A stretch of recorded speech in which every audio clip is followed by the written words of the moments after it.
Hey everybody, I'm Roger Ramsey. I'm the executive chef instructor here at Hardin County Schools Early College and Career Center.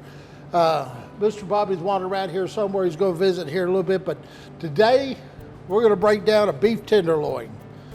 The tenderloin is considered the most tender piece of meat on the cow. It rides up high on its back where it doesn't get any exercise. So personally, it's not my favorite piece of meat to eat, but a lot of folks dig it, so I like to make it. From this piece of meat, you can get several different parts. You've got the tender tips on each end. You've got a muscle that runs alongside the tenderloin itself called chain. And from the tenderloin, we're gonna cut a roast that's referred to as a Chateaubriand. I can't spell it, but I know what it means.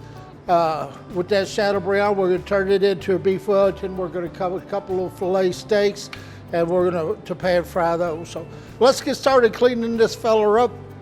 You're going to need at least two things. You're going to need a knife with a point. This is a boning knife. There's no bone in it, but I'll explain why we need that tip here in a minute. And you're going to need the longest knife that you have. This is a 10-inch carving knife. And when we go to cut the steaks, it will come in handy. You may also very well need some means to keep your knives sharp. That's a honing steel. So first thing let's do is get this chain off the tenderloin itself. And there's a natural seam that you can see, you can follow, and just cut that up out of the way. Turn them over, take a look at the other side. We're okay. Let's go ahead and cut those tender tips off. Where's a good place for a steak? We'll just cut it right about there. Set that aside for a minute. Now we've got the side muscle. You can see the natural separation there. That's where we're going to take it apart.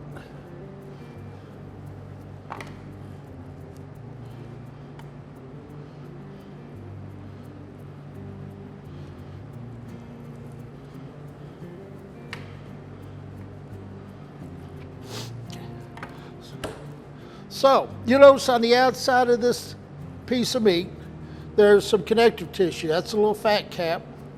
But you'll see this silver skin right here. That's made of a protein called elastin. And it doesn't matter how long and in what method you cook that, it's never going to get tender.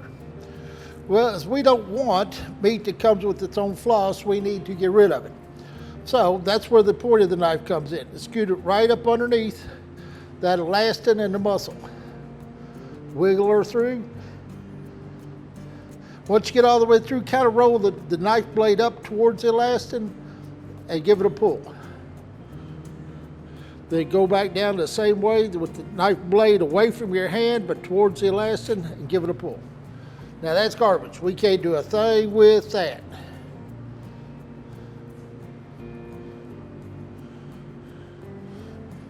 And wherever you see that silver skin, take it off. Again, we don't need food that comes with its own floss.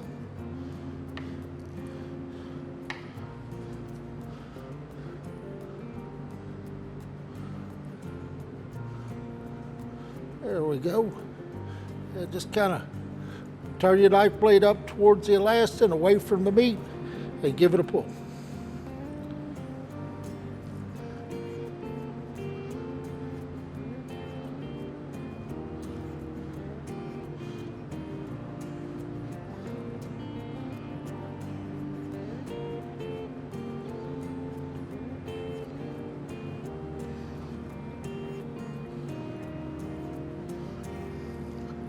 That one's on too bad a shape. We're going to set him aside for just a minute.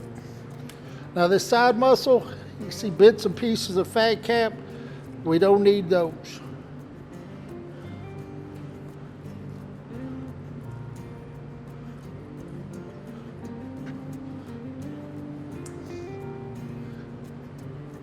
A little more silver skin. It's got to go.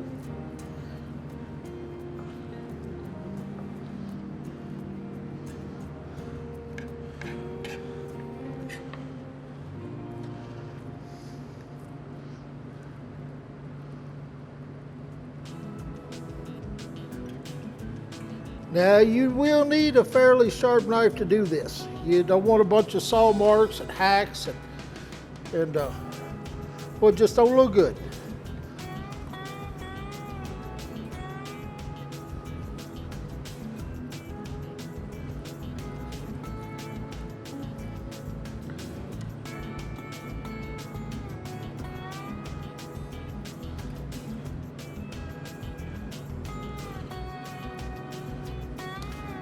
The side muscle seems like he's doing okay now. Let's clean that one up just a little bit. Now this is part of that chain. It's a little different story because it has a lot of connective tissue and it just takes a minute to knock it all down. There we go. I missed my bowl.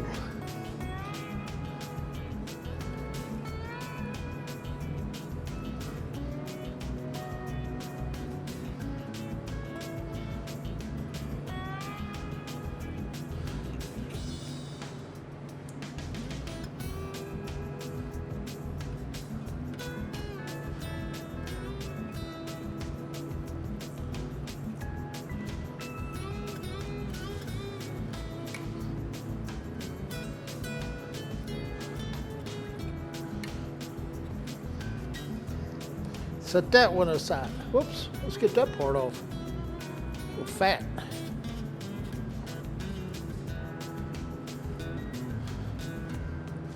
And this tender tip, it's not in terrible shape.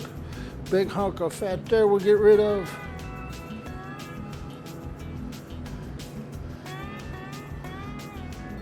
A little more fat there.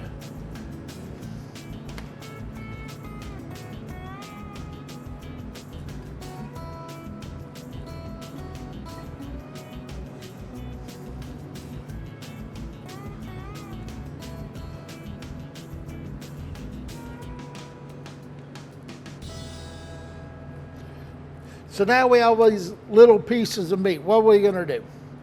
Well, let's consider that chain first. What I would do with it, I'd either slice it thin and use it for a stir fry.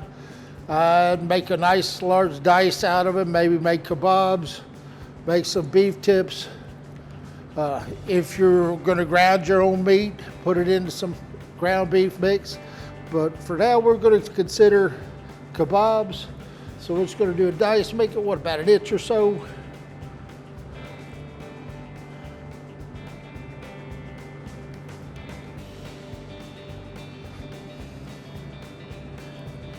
Okay.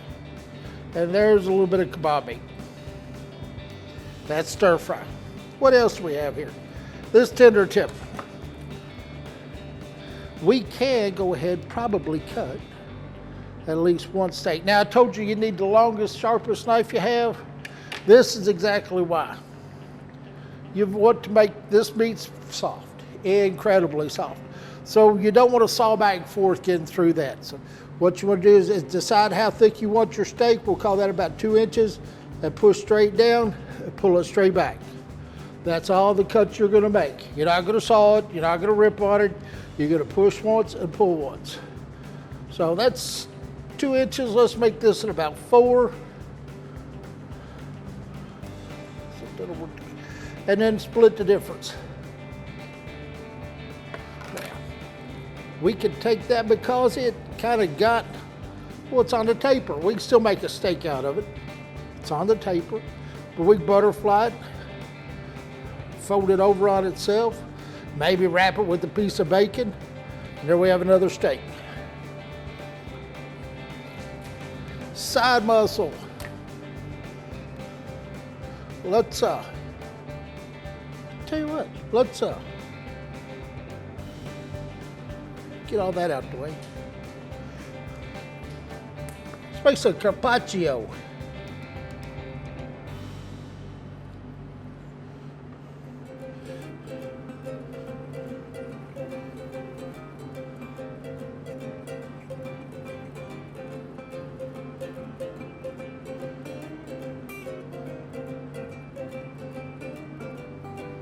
That didn't turn out bad.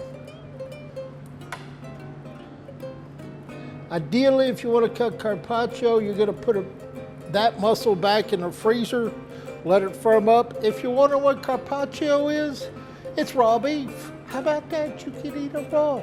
I'm not saying ServSafe agrees with it, but I'm saying it's tasty.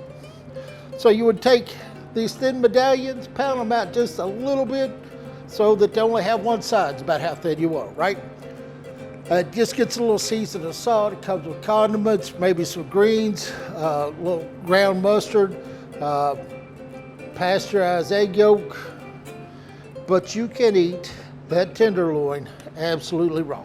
This works much easier if you put that in the freezer, let it seize up for a few minutes, firms up all those proteins. Push and pull. Push and pull.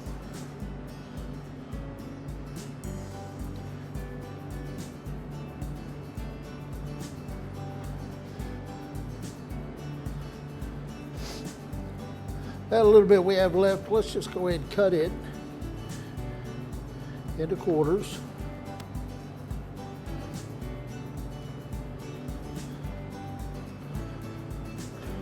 Cut it into a nice dice. And we're going to put it with our kebab or stir fry or whatever you want to do with it. So we've got this little tail. Yeah, it will fit.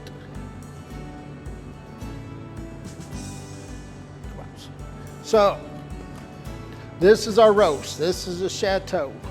Let's go ahead and clean it up, make it nice and cylindrical.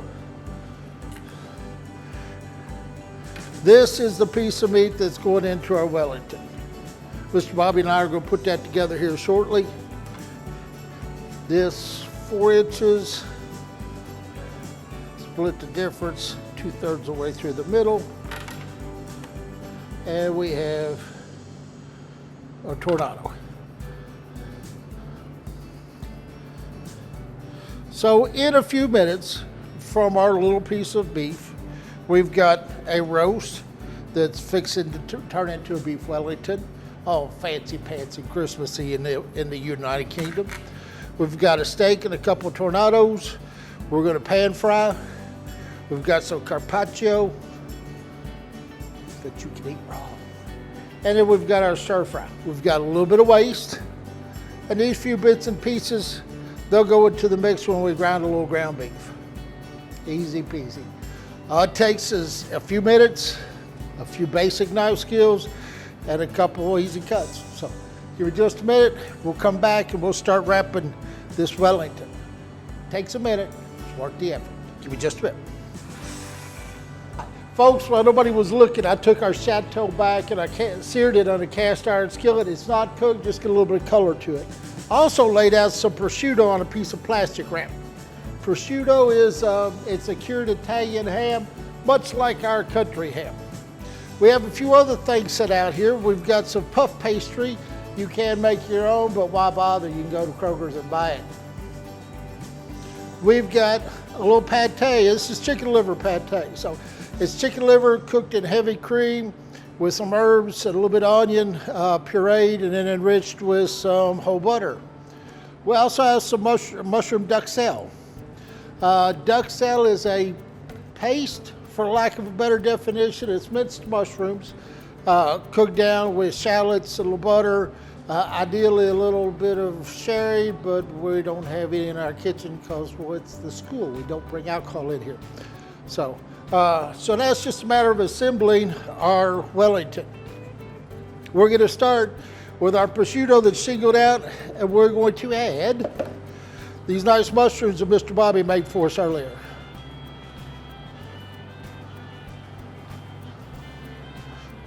And there's smearing. Everything's hot in the kitchen today. A lot of smear involved, particularly this old fat man. So the mushroom, what the mushrooms do? Well, the mushrooms give it a lot of umami. It's that sense of savoriness, as does the liver. Again, the meat's tender. I don't think it has a terrible amount of flavor. So we're adding all these flavors to it. Umami, earthiness, little minerals from the chicken livers, umami, earthiness, mustiness from the mushrooms, umami, a little salt and sweet from the ham. So we've got our prosciutto down, we've got our duxelle on. We're gonna take our Chateaubriand. Again, all I did was put it in a cast iron skillet, a little salt and pepper, and give it just a little bit of color. We are going to smear our pate on it.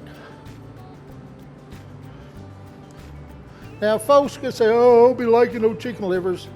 This doesn't taste like grandma's chicken livers. It's not the same thing. Okay, it's rich. Yeah, there's a little mineraliness to it, but it's rich. It's has a sweetness to it. The herbs, the butter, it's not bad. You can take the pate in and of itself and just eat it on crackers. It's good. It's really good. It's good, good, good. Oops. So, classically, originally, Wellington was done with truffles and fragois. Truffles are a fungus that grows underground that they use dogs or pigs to sniff out. They're incredibly expensive. And fragois is the liver from a fattened goose or duck. They're force-fed to make their liver enlarged. And, well, that just doesn't seem like a humane way to treat the animal. So we're using chicken livers. Yeah, he still had to die, but he was happy till he died. He did his thing. He got to live like a chicken, not force-fed to make him fat.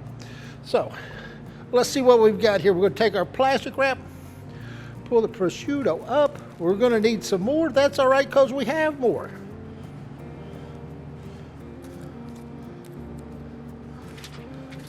Oops.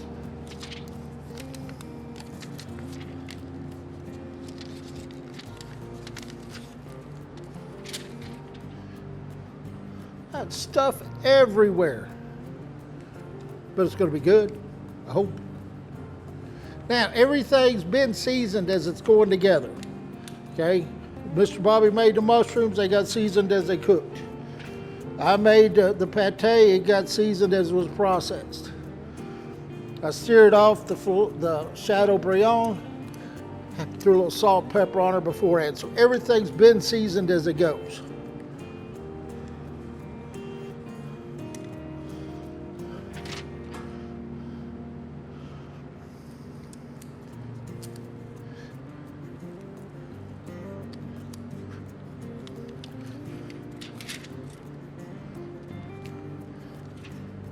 I think that'll suffice.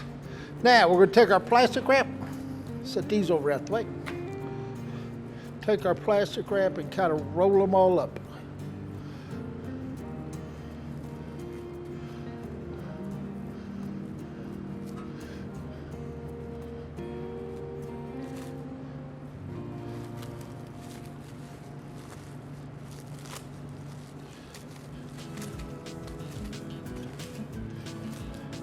And now that little wrapped roast is going to go in the chill chest. We're going to get it cold again. They're going to wrap it in puff pastry. Then the whole thing gets roasted off together in the oven. And meanwhile, I think Mr. Bobby's going to come visit and make some steaks for y'all. So I'm going to get this out of the way, clean up my mess. Mr. Bobby will be right with you. Welcome back to EC3 Really Cooks. It's beef day. We're breaking down a beef tenderloin into different parts and the different dishes we can make from that. We're now going to start with our tornadoes, which the tornadoes were from a smaller part of the beef tenderloin that we butterflied open. And now what we've done is we have wrapped it in bacon. This is called barding. Barding is adding fat to the outside. One of the great things about filet is it does not need a lot of seasoning to make it incredibly delicious. So we're going to salt and pepper. We'll do both sides. And we are holding, obviously, in place the bacon with bamboo skewers. We've gotten our pan really, really hot. It's ready to go. Right as it starts to smoke. Now all we're going to do is sear both sides, and the searing part is just going to seal it up. We will have to finish this in the oven. It'll probably take 5 or 6 minutes to do so. These are about 2.5 inch cut tornadoes. Do need to move it around a little bit so it doesn't stick. And what's going to happen is this fat, the bacon that's wrapped around, we've loosely got it wrapped around, it's actually, as it cooks, it shrinks and it's going to hug the steak. It's going to impart that flavor into it. And something being brown on the outside, especially on a fillet like this, you're adding a crust, you're not really burning it, even though sometimes it looks like it got burned.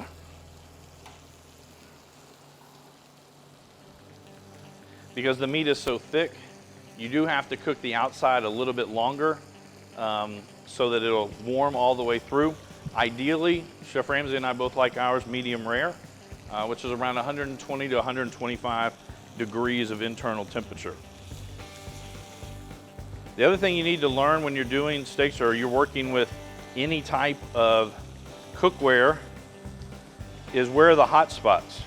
Now I set this one down second, but it is actually cooking a little bit faster. So we're gonna move these around. Know where those hot spots are, so if you have something that you're cooking in a dish, you don't leave that item in that one hot spot where the rest of the stuff in the pan will not cook all the way through.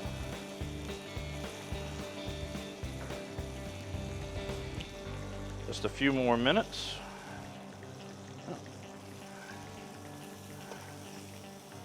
We've got a good char on both of these. Actually, turn this way and tilt this up. Again, all we've done is salt and pepper. The bacon was wrapped around the outsides.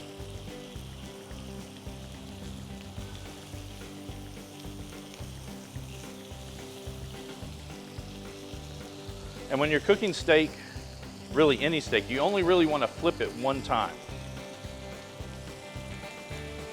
If you keep flipping it that side, when you flip it back over, it has actually started to cool, and then when it heats back up, it will dry out the meat a little bit faster than you want to.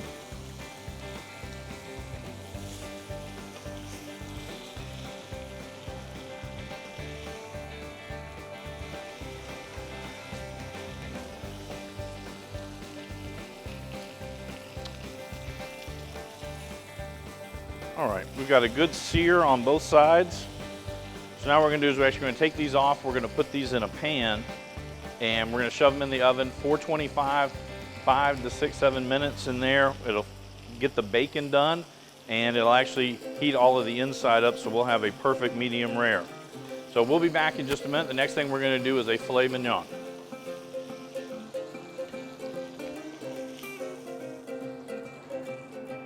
Welcome back to EC3 Really Cooks. It's beef tenderloin day, and we've now moved to what is my favorite part of the beef tenderloin, the filet. And we're gonna make this up. Our filet has been cut approximately 2 inches, which is ideal. Another great thing about the filet, it does not need a lot of seasoning, a lot of help as far as seasoning. We're gonna just salt and pepper the top and bottom. And then actually what I'm gonna do is roll this in the rest of the seasoning, get that on the sides.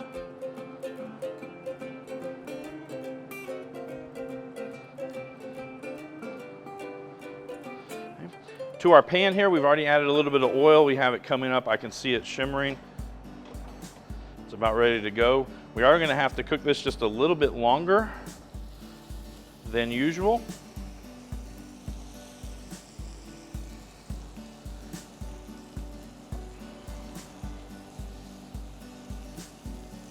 You are going to end up building a crust on both sides. We are not going to cook the outsides of it at all.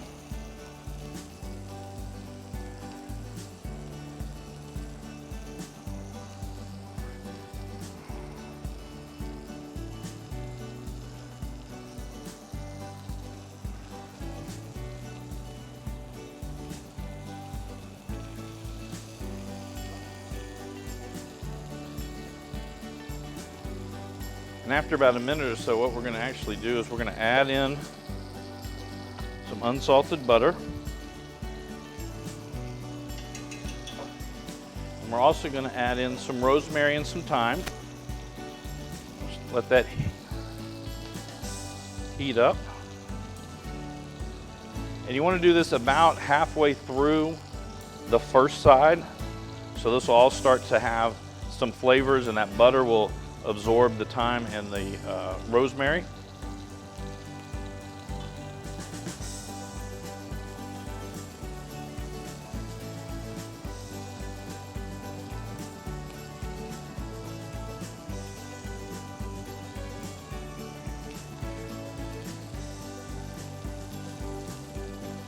Again, the beef tenderloin actually comes from right along the spine of the cow.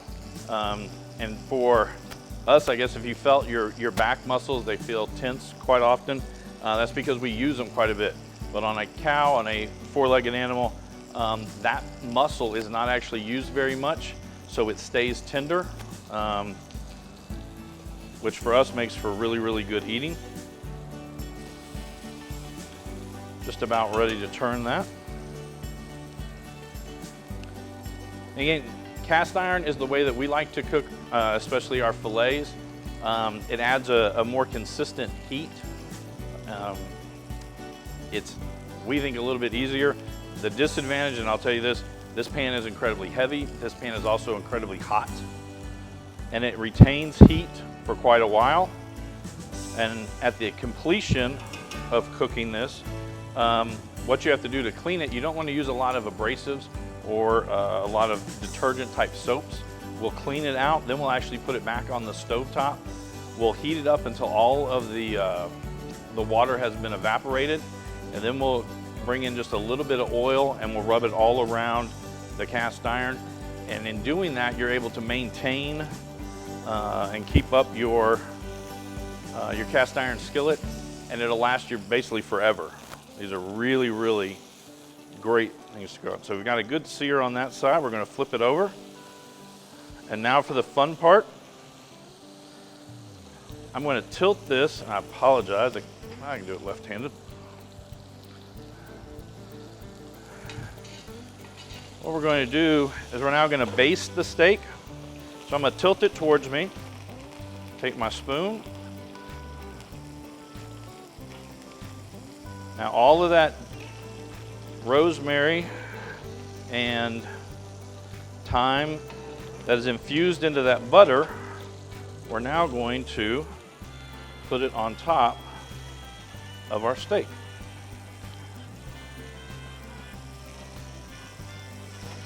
So we'll do it for a little bit, then we'll take it off of there. We'll set the steak the same way that it is. And in about 15-20 seconds, we'll do the whole basting process again.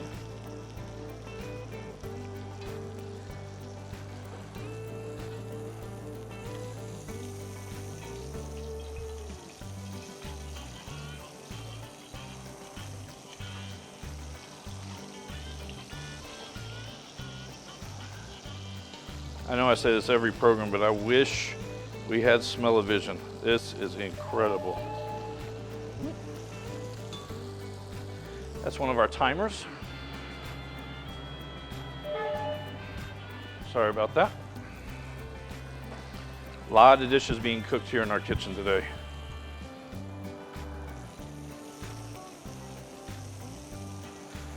Next, one of the most important things you can do after you're cooking a steak, and you can do this doesn't have to be just the fillet. I do ribeyes the exact same way. Actually, I'll add in garlic cloves and then baste it with all of that. But the most important thing to do to get a really, really good tasting steak is you've got to let it rest. I know it comes off the grill, you're ready to eat it, you're ready to serve everybody. The most important thing you can do when cooking steak is let it rest. Okay? What it does is it allows the steak itself to suck back in the juices. It won't taste as dried out.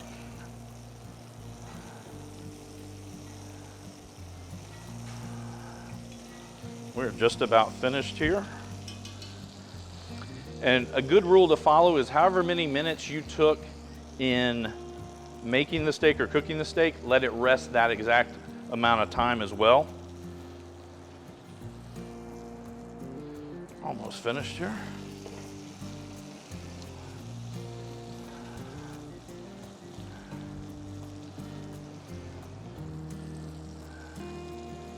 It's looking incredible. You can see on the sides where it is, almost all of the pinkness has gone away.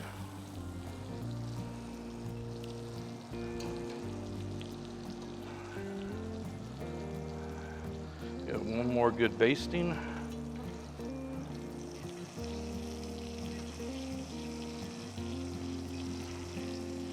All right.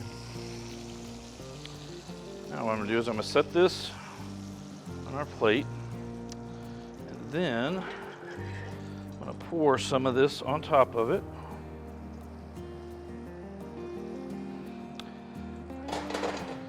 I'm gonna let that rest, and when we come back, we will have our filet along with our tornadoes, our beef Wellington, all of that will be ready to go.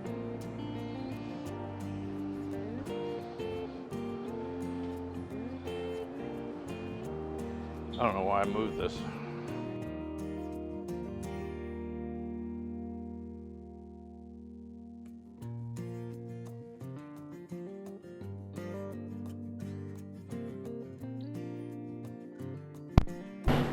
One, two, three. Good deal. Okay, we are ready. Okay. Folks, our Wellington, we'll get back on it. It just came out of the chill chest. You remember it was wrapped up? I unwrapped it. What we have here is 2 sheets of puff pastry. Again, you can make it.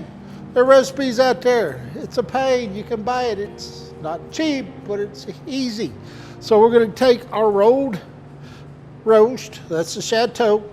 And remember, it's got mushrooms in there, it's got the pate in there, and it's wrapped in prosciutto. Now we're gonna wrap that whole thing in our puff pastry. Now, what we have here is just a little egg wash. It's like a culinary super glue. It's gonna hold everything together.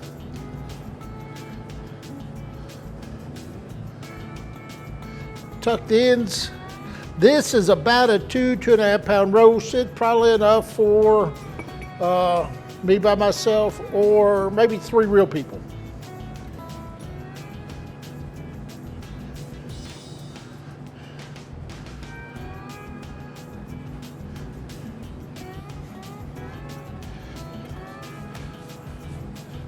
Covered in flour, get a little bit of that off. Now we're going to take that same egg wash that acts like a glue. We're going to brush the whole thing. What that's going to do, that extra fat, it's going to help it brown. Make it nice, golden brown, and delicious.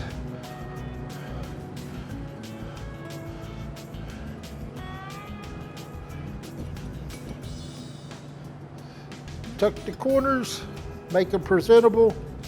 Set it on your baking pan. And in the oven she goes, 425 degrees for probably 40 or so minutes, or until we get an internal temperature of about 125 degrees.